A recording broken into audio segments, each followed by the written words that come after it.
My dear students, how are you?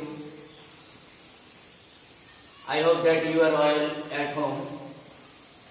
By the grace of Almighty Allah, I am well too. Today, I congratulate you our online class for class 8, 9 and 10, subject English second paper.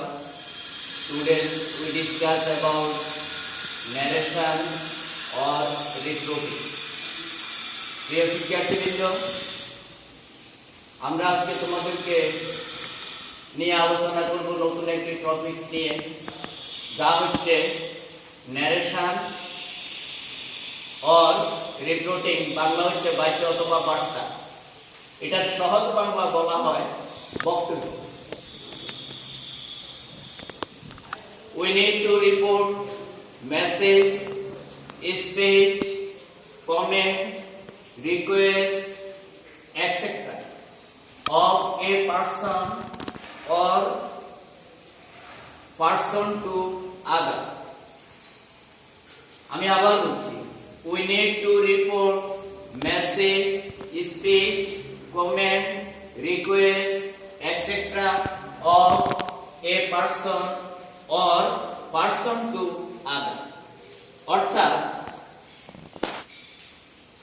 কোন একজনের সংবাদ, বার্তা, তথ্য, অনুরোধ ইত্যাদি অন্য কাউকে report করা বা জানানোই হচ্ছে ন্যারেশন। আমি আবার বলছি, কোন একজনের সংবাদ, বার্তা, তথ্য, অনুরোধ ইত্যাদি অন্য কাউকে রিপোর্ট করা বা জানানোই হচ্ছে ন্যারেশন বা রিপোর্টেড স্পিচ। এই কথাটা যদি আমরা সহজ ভাষায় বলি, তা হচ্ছে কোন ব্যক্তির বক্তব্যকে অন্যের নিকট প্রকাশ করা। কোন ব্যক্তির বক্তব্যকে অন্যের নিকট প্রকাশ করা অর্থাৎ কোন লোক যদি আমার কাছে কোনো একটি খবর বলে থাকে, এই খবরটা আমি অন্য লোকের কাছে উপস্থাপন করা, পেশ করাটাই হচ্ছে ন্যারেশন বা উক্তি। এই কথাটা আমরা দুইভাবে বলতে পারি। আমরা বক্তার বক্তব্যকে দুইভাবে অন্যের নিকট পেশ করতে পারি বা রিপোর্ট করতে পারি। কিরকম? ডাইরেক্ট স্পিচ, প্রত্যক্ষ উক্তি। আমি আবার বলছি, ডাইরেক্ট স্পিচ বা প্রত্যক্ষ উক্তি অর্থাৎ সে যে কথাটা আমাকে বলছে ঠিক হুবহু আমি সেই কথাটি অন্যের নিকট প্রকাশ করব। যেমন Nilima says I am ill. Nilima বলল আমি অসুস্থ। নীলিমা বলছে আমি অসুস্থ।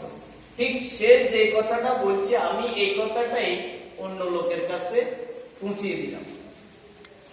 2 নাম্বার ইনডাইরেক্ট স্পিচ, পরোক্ষ উক্তি। এই পরোক্ষ শব্দটা বলতে বক্তার বক্তব্যটাকে তার ভাষায় না বলে আমি আমার ভাষায় অন্যের নিকট প্রকাশ করা, এটাই হচ্ছে পরোক্ষ উক্তি। যেমন Nilima says that she is ill. Nilima বলছে যে সে অসুস্থ। নীলিমা বলছে যে সে অসুস্থ। আমি আবার বলছি, বক্তার বক্তব্যটাকে আমরা দুইভাবে অন্যের নিকট রিপোর্ট বা পেশ করতে পারি। একটা হচ্ছে ডাইরেক্ট, সে যা বলছে হুবহু সেই কথাটা। আর একটা হচ্ছে ইনডাইরেক্ট, সে যা বলছে ওই কথাটা আমি আমার ভাষায় অন্যের নিকট প্রকাশ করা। প্রিয় শিক্ষার্থী, ন্যারেশন আর স্পিচ পরিবর্তন করার সময় একটা জিনিস তোমাদের অবশ্যই মাথায় রাখতে হবে, সেখানে বিশেষভাবে শুধুমাত্র ভার্ব ও পার্সনের পরিবর্তন। ন্যারেশন পরিবর্তন করার সময় দুইটি বিষয় জানা দরকার। আমরা যখন ন্যারেশন পরিবর্তন করব, ডাইরেক্টলি ইনডাইরেক্ট করব, সেই সময় আমাদের দুইটা বিষয় আসলে মাথায় রাখা দরকার। একটি হচ্ছে রিপোর্টিং ভার্ব, আরেকটা হচ্ছে রিপোর্টেড স্পিচ। রিপোর্টিং ভার্বটা কি?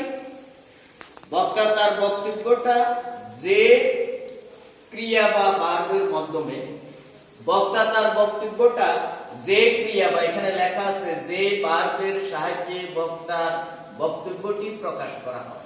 এটার সোজা কথা হচ্ছে বক্তার বক্তব্যটা যে ক্রিয়ার মাধ্যমে প্রকাশ পায় সেটাই হচ্ছে রিপোর্টিং ভার্ব। যেমন রহিম সেজ আই এম ইল, এখানে আমি অসুস্থ এই বক্তব্যটা প্রকাশ করা হচ্ছে সে ভার্বটা, সুতরাং এটা রিপোর্টিং ভার্ব। এরপর রিপোর্টেড স্পিচ। রিপোর্টেড স্পিচ বলতে আমরা কি বুঝি? কোটেশন মার্কস বা ইনভার্টেড কমা ব্র্যাকেটে দেওয়া আছে, এর ভিতরের অংশকে রিপোর্টেড স্পিচ বলে। আমি আবার বলছি,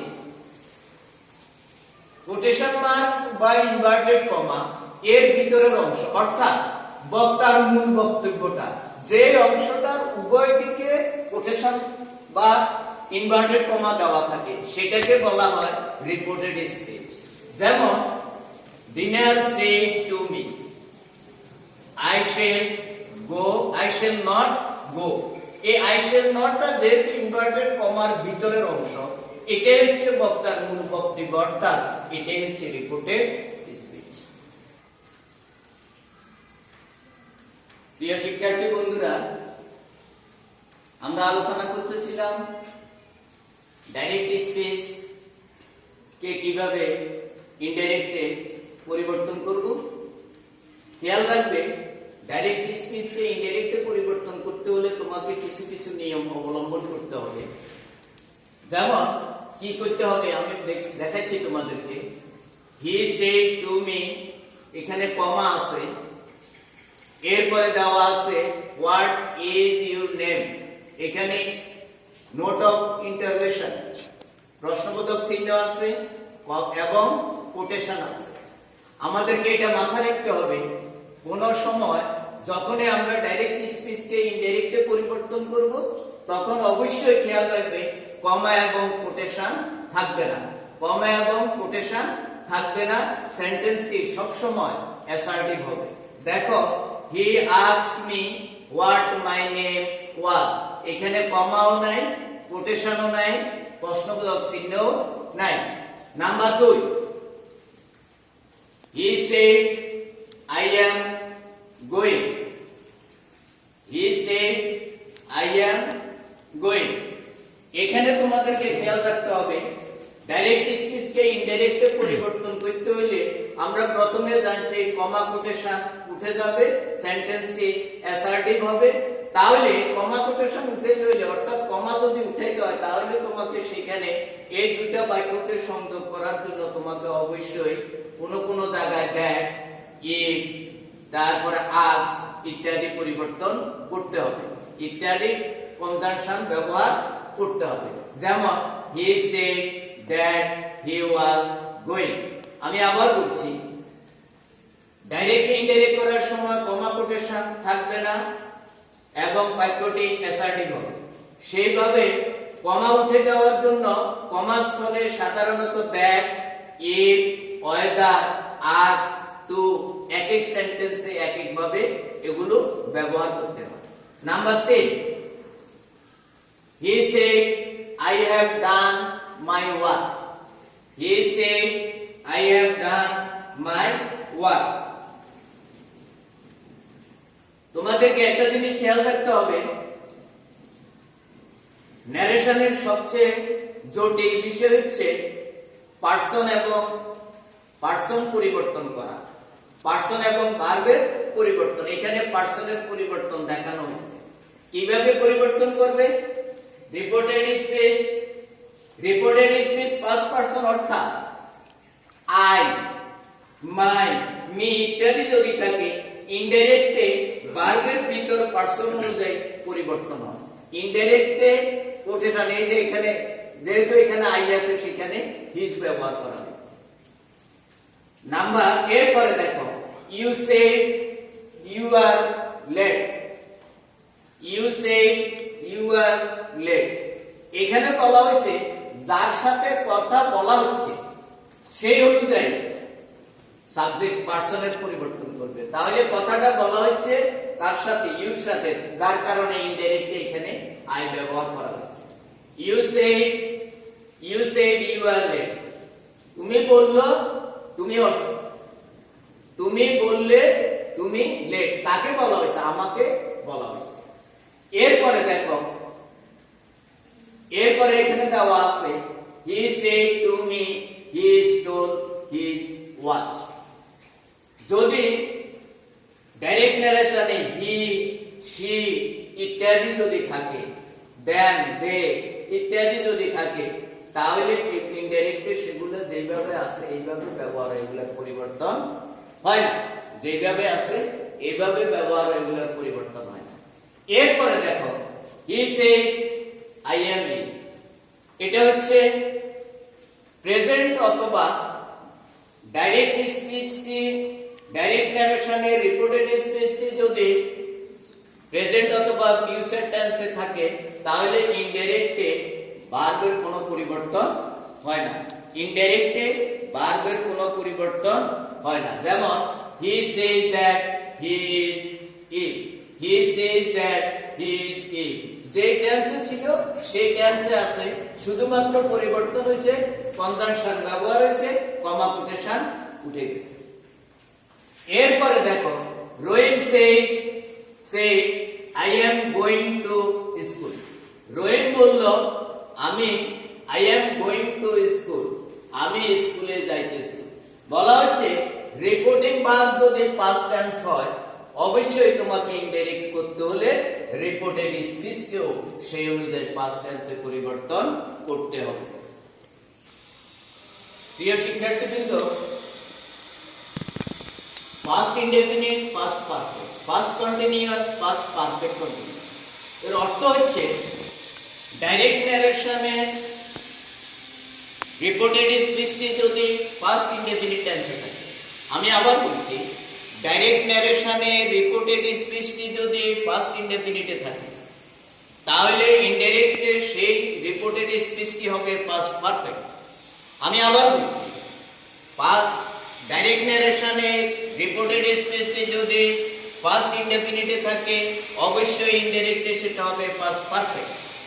আবার ডাইরেক্ট ন্যারেশনে রিপোর্টেড স্পিচটি যদি পাস্ট কন্টিনিউয়াসে থাকে, ইনডাইরেক্টলি অবশ্যই সেটা হবে পাস্ট পারফেক্ট কন্টিনিউয়াস। উদাহরণটি দেখলে তোমরা সেটা আরো ভালোভাবে বুঝতে পারবে। যেমন he said I eat rice, এটা ফার্স্ট ইনডেফিনিটে আছে, আর এটাকে যখন আমরা ইনডাইরেক্ট করব, এটা হবে past perfect. He said that he had eaten rice. First ইনডেফিনিটের গঠন হচ্ছে সাবজেক্ট, ভার্ব টু, অবজেক্ট। আর পাস্ট পারফেক্টের গঠন হচ্ছে subject, had, verb three, object. এরপরে দেখো past continuous, past perfect continuous.